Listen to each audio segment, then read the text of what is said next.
Good day, YouTube. This is PC747 with the Next Up YouTube channel.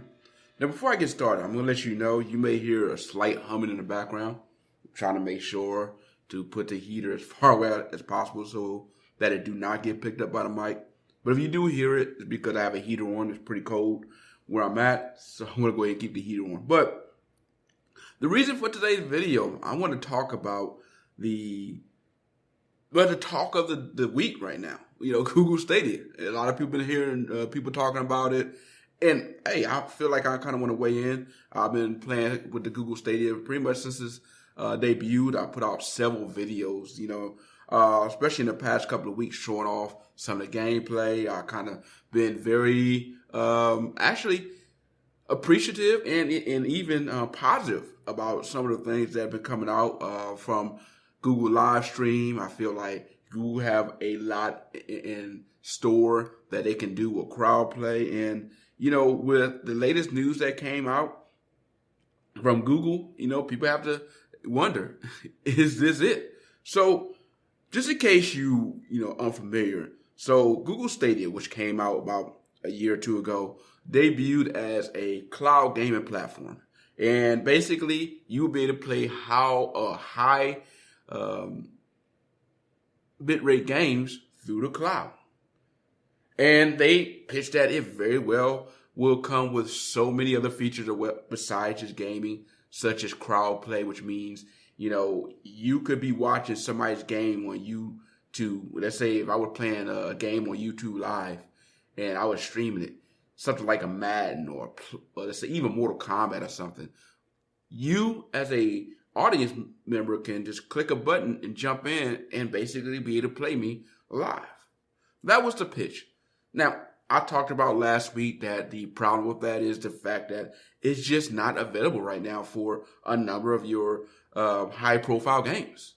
It works for a certain number of games, but it's a very select few. Well, for your games that people want to play, Madden, NBA 2K, and even more, only some of them it works. It didn't work with Madden, didn't work for Mortal Kombat, or even something like Destiny, which was a game that they debuted. So, in the recent news, which I'm going to talk about, Google put out the simple fact that they will be shutting down the gaming developer, or the gaming studio. Now, about a year ago, Google said that they was going to, actually a little bit more than a year ago, open a gaming studio so that they can start creating their own exclusives. And a number of people were kind of like, all right, this could very well mean that they really are taking this gaming thing serious. And people who were in the Stadia was like, all right, we can very well get excited about it. This means that Google is indeed for real. They're not going to bring a studio up in here to start creating games to just be out in less than a year. So they for real with it. Well, here we are a year later. They did what people have criticized them for doing in the past. They just was done with it. They said, hey, you know what? We're out of the industry of development games, and we're just going to deal with the third-party companies. We're going to provide a place and platform for third-party games to play on our system or our cloud gaming system. Now, for a number of people, they feel like this indeed could be the end of it. This could be the end of Google Stadia as we know it. And for a lot of people who jumped on board, we felt like this could very well be something that was the case, that Google would jump on board, they'll get tired of it and be done with it. But I want to do this. Here are my 3 reasons. Well, I'm going to post 3 reasons why I think this could very well be the end of Google, and 3 reasons why I think this could indeed still work out where Google and Stadia stick around. So here are my 3 reasons why I think this means the end of Google Stadia. So the first thing, follow the money. You got to follow the numbers. Look, if a company is serious about something based on where they're putting their monies and resources to. This is partly why people felt last year they very well could be really invested in Stadia. They were willing to shell out the money to hire people to build games for this platform, exclusive games. So if they were willing to do that, at least it meant they was in it for the long haul. But now that you look and see that they're not doing that anymore, and they pull the numbers as far as their bodies, they're no longer putting the money in it. And if you look around the internet, there are not a lot of people talking about Stadia, outside of the simple fact of basically making fun of it or saying, we told you it wasn't going to be around. The number of people that are excited about Stadia have dwindled a lot since its debut. And let's be honest, most of the people that tuned in just out of curiosity. They indeed did not think it would work. And sadly, this is because of Google's reputation. Google has a reputation of half-stepping it. And I've said this a lot with their phones. I love the Pixel phones. But there is not a Pixel phone that I've picked up that I've looked at and said, man, they really didn't put in the full effort for this. They didn't put all that they could into this phone, especially for the price they're putting out. Especially when I see other companies out there like OnePlus coming into the game, and you're like, man, even though they may not have the camera that is on par with what you got, you can kind of see on the other areas where they're at least trying to step it up. So when you look at Stadia and you see what companies like Microsoft, Sony, and Nintendo have invested decades in building and creating, they've been doing this for decades. And yet somehow Google felt that it can come in here and do this overnight and be able to compete with those other companies who've been doing it for years, who have the fan base. A lot of people looked at that like, man, come on. You think you're going to come into this industry, not pay your dues, and think that you understand what's going on? Look, you may understand how to build software for phones. We'll give you that. You got that YouTube over there. We give you that. We even go ahead and say, you know how to build an assistant. Because you do know how to build the Google Assistant app and a program that powers it. But when it comes to this right here, when it comes to this gaming thing right here, what do you know? What do you know about it? We've been doing this for decades. Sony is on their 5th PlayStation now. Xbox is on their 3rd Xbox. They've been through the ups, they've been through the downs, they made their mistakes, their failures. People can come out and talk about the bad PlayStations they bought, the bad Xboxes that they bought. The reason why Xbox has a good controller, because they made some mistakes over the years. Same thing can be said with Sony. They've been in this thing for a while. They didn't do this overnight. And here you come and think you can come in this industry, call us out, and say what you're going to do overnight? That wasn't realistic. And that's the thing. Google thought they can come into this thing and do it overnight. And they weren't able to. And so now it's like, well, we came in, we thought we could put a little bit of money here, we can get all the hype up and get everything to work out the way we thought it would work because we said it's going to work that way because we're Google. And when it didn't work out the way they thought, now they're ready to pull the plug and be done with it. The second reason why I don't think they're going to be around. And I brought this up when Google first talked about this when they debuted.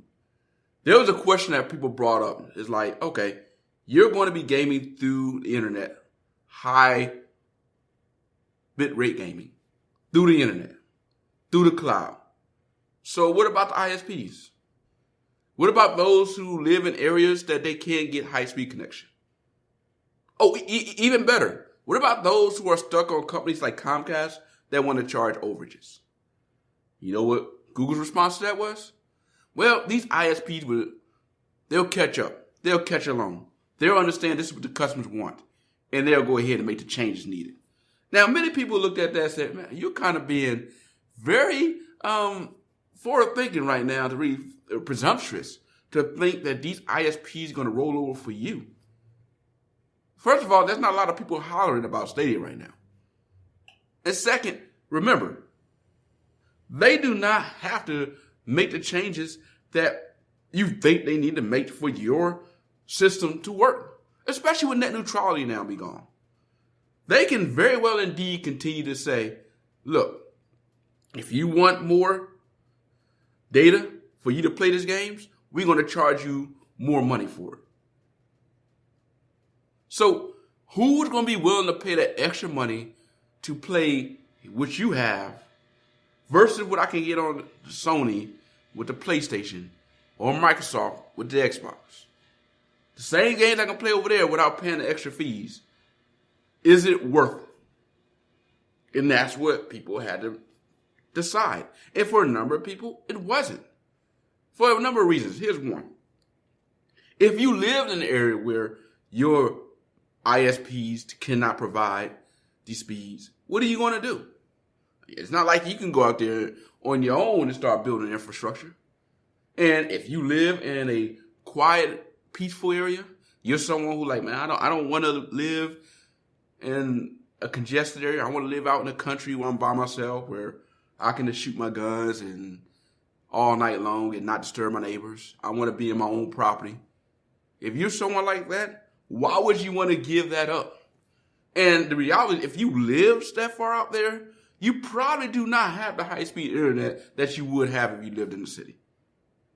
If people are not going to give that up, that freedom they have just for faster internet speeds, at least some people. So if you live somewhere where you don't have the speeds, then what? So you are already cutting out a lot of people. And the reality is, when it comes to American broadband, we are behind. We are behind when it comes to internet speeds and internet infrastructure. There are a lot of places that just do not have that infrastructure. And look, there's a number of reasons why. We can say that for another video. But let's be honest, if you live in a certain area, you're controlled by whoever have the internet there.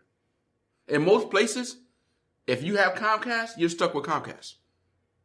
If you're somewhere that has Spectrum, you got Spectrum, and you're stuck with that. You can't just go in the Spectrum area and say, I want Comcast, unless they have areas where they can support that area. And most of the time, these cable companies, it's like the mob, where they got or a gang, you could say, where they have their area. This is my area of town, and you don't come in this area, and vice versa. So once you're in an area that is controlled by Spectrum or controlled by Comcast, you're stuck there. Now, if that company decides to build up their infrastructure so that you can have higher speeds, great. But trust me, you're going to pay for it. Because the competition a lot of times in that area, they're the fastest. Versus the next best thing would maybe AT&T, which is nowhere near in some areas what they have. So when you have that as the case, it put customers in a situation where they can't really dictate terms to anyone. So this idea that these ISPs were going to change their standards so that Stadia can run like it needs to, it wasn't going to happen overnight. And it definitely wasn't going to happen now. Especially, again, you want to play this game through the cloud where you racking up a lot of data so that you can play it, and I'm going to cut you a deal? No, I'm going to continue making money off you. That's what these cable companies were thinking. Why are we going to cut back because you want to use more data or give you a deal? We'll give you a deal, all right. We may cut $4 or $5 off, but just think, they're in it to make money. They're in this thing to make money. And if this customer over here is using a lot of data because they want to play games, they're going to provide them another option for you to pay more. And that's just reality. Because if you're someone who don't use your internet for games, you just want to go in there and do the basic streaming and that's it, you're not going to want to pay the same amount of money as this guy over here who's crushing gigabyte after gigabyte after gigabyte to play some games. So at the end of the day, we knew this was an issue, and this very well was why we thought that when it came to Stadia, this is something that they would have to overcome, and we didn't think they would be able to. The last reason why I just don't think they're going to be around: relationships. Like I said, Microsoft, Sony, Nintendo, they built these relationships with these gaming companies, developers, and studios for over a decade. More than a decade for some of these companies, especially someone like Nintendo, who's been around for a very, very long time. This didn't happen overnight. They have the studios. They have the fan base. They have everything in place. And it took them a long time to get that to happen. Look, let's just take Nintendo, who a lot of people remember. The first Nintendo, when it came out, was a hit. The second, when they came out, the Super Nintendo, they had to go against the Sega Genesis. It still was a hit, but they had some competition. After that, you had the Nintendo 64. And with every new gaming platform they put out there, they have more competition. And for a long period of time, Nintendo was the company that you talked about, especially when it came to gaming, especially the 80s, maybe early 90s. It was all about Nintendo. And then came Sony with the first PlayStation. And they just took the ball and ran with it. And since then, when you get into the 2000s, after that, it's been mainly Sony with the PlayStation and the Xbox and Microsoft. And that's for the platform games out there. The games that are out there where you can buy it at a store. This is not even counting those who game via PC. So there are a number of companies out there that have been putting in the work, building the relationships, building what they needed to get the exclusive deals. Remember, Street Fighter, was on Super Nintendo. But here we are, Street Fighter V, the Championship Edition, exclusive to Sony and the PlayStation. So, again, these companies have been doing this for a while, building the deals, doing what they had to do to build these exclusive titles. And for whatever reason, Google came in with the Stadia and said, look, this is what we're going to offer. We believe we can get these developers and studios to come to our platform and build games on our platform and be willing to jump on board. Here's the deal, almost like take it or leave it. And these studios were like, well, we're leaving it. We already have these other companies out there to choose from. You're coming into this yard where there are already other dogs. You may be the new dog here, but you're not the big dog here. And Google came in thinking they were the big dog. And the reality is they weren't. They weren't. They didn't have the numbers. It'd be one thing if they came in with Stadia and they were like, everyone was leaving other platforms and they was all on Stadia. Everybody was hyping up Stadia. They were just mad push for Stadia. Then they can then say we have the backing with the numbers to say you should come here. But it was the opposite. The people that came there was there for curiosity. And even those that were there, they were leaving in droves. Because a lot of people didn't think it would stick around. They didn't think it would be real.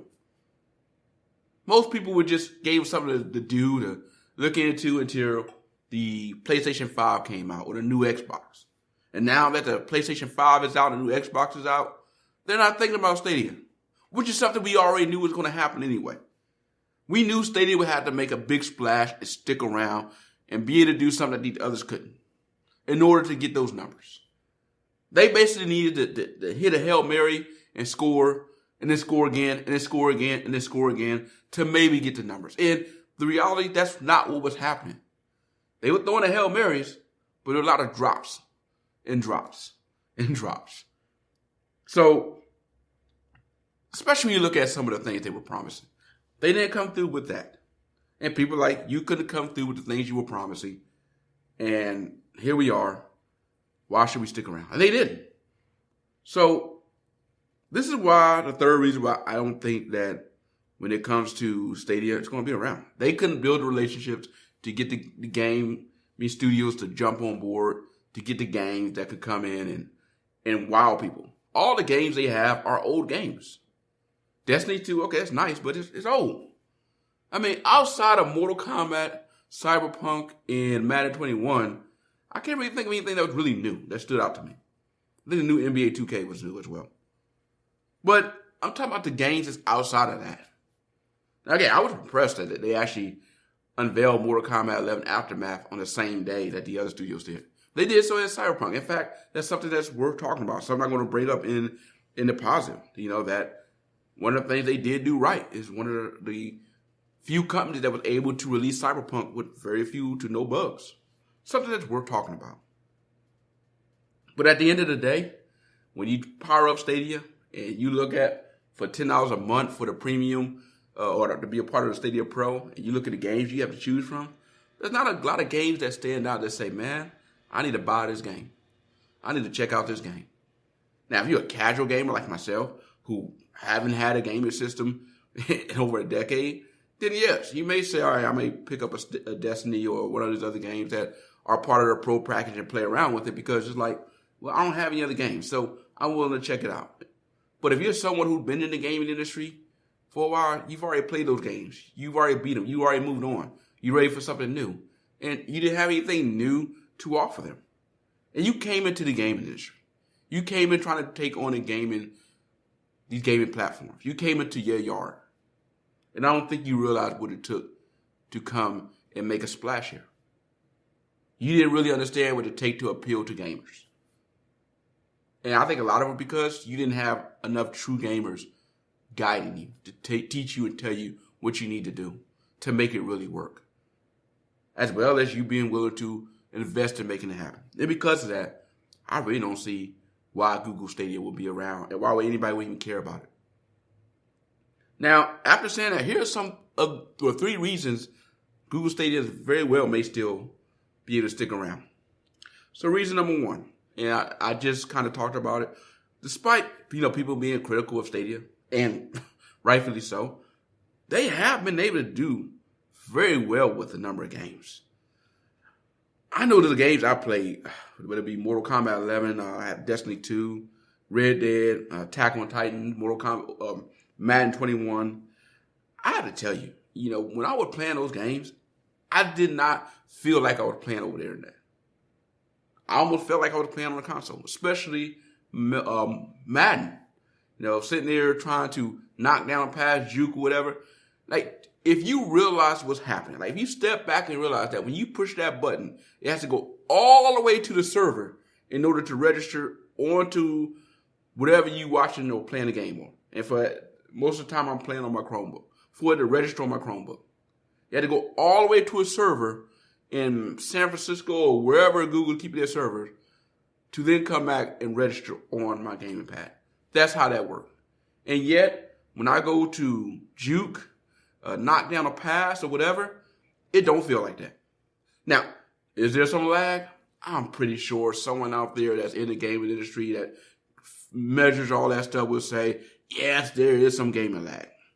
I'm not going to say there is or isn't. I'm just saying for me, as a casual gamer who've been playing Madden for the past days I've had off, and for hours, I have not noticed not a bit of lag, not one bit. So I've been very impressed with it. And this very well shows that, man, when it comes to this cloud gaming thing, Google haven't figured it out when it comes to that area. They have the software, they're coming along with it, and it's something worth talking about, and it's exciting. It's like, if you got a chance to play with it, if you have a connection that can take advantage of the gaming speeds and the high definition gaming, as well as the fact that I'm able to play a game on my Chromebook or on my Chromecast. That's amazing. So that in itself is worth talking about, and it's something to get excited about. And I think that when packaged right, it can very well stick around. And that gets me back to number 2. Stadia, I feel like, was really built for something more than just being a gaming system. And I think what Google had really wanted to do with Stadia was build a package that works where when someone goes to the store and they say, I'm going to buy this TV, which smart TV I'm going to buy? Well, they are trying to persuade people to pick up Google TV. And what better way to do that than offer something that Roku and Amazon do not have? And they can do that by saying, listen, when you pick up our TV, we give you more than just a smart TV. You get YouTube TV, which basically is cable, a cloud TV right there. You got Google Assistant, which you know is going to work. It controls your lights, it controls your music, controls a lot of things, as well as be able to pull up content on Netflix, Disney Plus, and HBO Max. So you got that there. And now we're going to throw in a gaming platform, Stadia. And you're going to be able to play some of these high quality games sitting at the house on your couch. And that, it may be the thing that gives them a leg up on the competition. That may be the thing that say, man, I may pick up this smart TV over here because you're going to offer more than I can get on this Roku smart TV or on this Amazon smart TV. So that could very well give them the one thing that the competition will have and allow them to stand apart.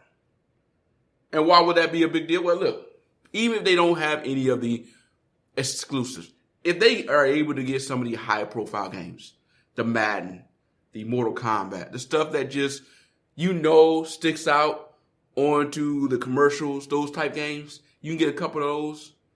Then the casual gamers who don't have a gaming system, not looking to get a gaming system, who already have a smart TV, may very well get invested in that. They're not going to go out there and buy a PlayStation anytime soon. They play a game once in a blue moon. And to be able to have a platform in their smart TV that's ready to go, that may be appealing to them, and they can get customers on there. So basically offering a better package deal for their smart TVs. Lastly, and I think the critical thing that's going to be needed for Google to really be able to stick around with Stadia is to form a partnership with a big company out there. And that big company, I'm thinking, someone like Sony.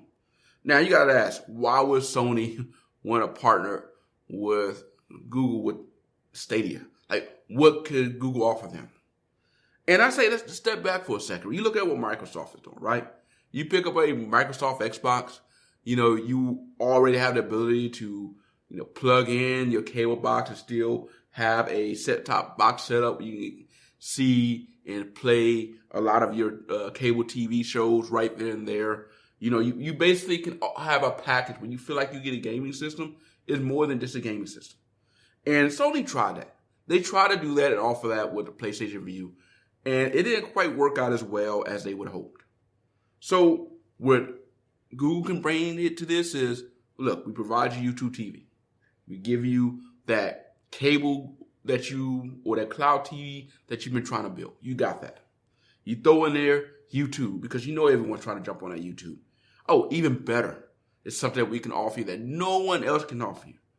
Well, we have the ability to provide you more customers. Why? Because in these smart TVs where people are picking up Google TV, you're getting a customer base that may not be invested in gaming that's willing to jump on board because they're being advertised to, or you have the option of getting them to jump on board. And the way you can do that, well, again, most of these people, they're checking out YouTube, right? And with the ability of crowd play, these people who maybe just watching someone game can just pick up a controller and jump on and start playing from their couch and playing a game with someone. And you can use that to get people who may not have bought into your titles to now buy a title or buy a game from you. All through crowdplay. And the same thing, those same gamers or casual gamers who, look, they're not going to pick up a gaming rig or a gaming PC so they can set up the Twitch TVs and OBS, but they still want to play and stream their games to the crowd or to YouTube so people can see what's going on. Well, it's built right in with YouTube live stream that's already in Stadia. A package deal. So basically, people who are those casual gamers, they are able to jump on gaming because of this platform. and you, Sony, you can offer them a little bit more. Use Stadia as an introduction to the industry. But let's just say you want some more exclusive games. They could jump on with the PlayStation Now account, and they can get more games. So these people, these casual people who would have never bought your system, never paid you money for a subscription service, never played your games, are now doing that because when they picked up this Google TV, they found out they can play games on it, and now they got a little taste of the games. They want a little bit more and a little bit more, and they see the PlayStation Now games going up there. You can play this game, this game through the cloud, and all you gotta do is click this button, and thanks to Google Pay, they can automatically add that subscription just like they would any other subscription, and boom, they ready to go. You got another subscriber. You got another gamer. You got more money coming in. So it works out best for both parties. Now, the question is, will that ever happen? Will Sony ever find a reason to partner with Google on this? Who knows? Maybe not. But for me, I think that is going to be what it's going to take in order to get people to really take Stadia serious. Because at the end of the day, Stadia do offer some things that's worth talking about. And I don't think it gets enough credit for what Google has been able to do with Stadia. But at the same time, they deserve a lot of the criticism that they are getting. They thought they can come into this industry and just set the rules and make things go the way they want them to go and not put in the work. And the reality is that was not the case. And people were willing to let them know that it's not the case. So now they have to rethink what is it going to take to make the thing viable, to keep the thing sticking around. And will it stick around? Because, again, they're not the only one in this cloud industry. You see Microsoft with their Project X Cloud. And even though it right now is not working near as good as what Stadia is doing, it's a matter of time before they get it right. And they already have the games that's ready to go. So what are you going to be able to offer that no one else is offering? And are you willing to put in the work? Well, we know that Google's not willing to put in the money or the time to build what it takes to build a gaming platform, to make sure that they're going to be able to appeal to gamers out there.